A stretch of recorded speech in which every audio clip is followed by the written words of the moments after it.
আপনার আশেপাশে এমন কোন শিশু আছে কি যে অন্যদের থেকে একটু আলাদা? হতে পারে সে এএসডি অর্থাৎ অটিজম স্পেকট্রাম ডিসঅর্ডারে ভুগছে। আসুন জেনে নিই এই বিষয়ে গুরুত্বপূর্ণ কিছু তথ্য। এএসডি বা অটিজম হলো এক ধরনের বিকাশজনিত সমস্যা। শিশুরা যারা এএসডিতে আক্রান্ত তারা সাধারণত ভাষা, সামাজিক যোগাযোগ এবং আচরণে ভিন্নতা দেখায়।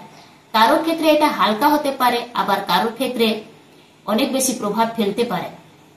কি করে বুঝবেন বাচ্চাটি এএসডি দ্বারা প্রভাবিত?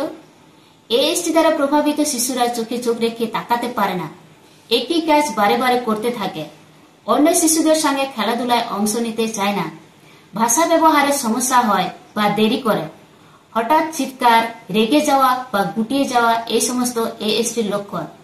এএসডি শনাক্ত হলে ভয় পাওয়ার কিছু নেই। সময় মতো থেরাপি, বিশেষ শিক্ষা এবং পারিবারিক সহযোগিতায় এএসডি শিশুরা সুন্দর জীবন গড়তে পারে।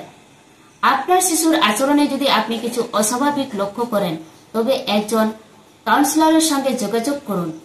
যত দ্রুত সাহায্য পাবেন শিশুর ভবিষ্যৎ ততই উজ্জ্বল হবে।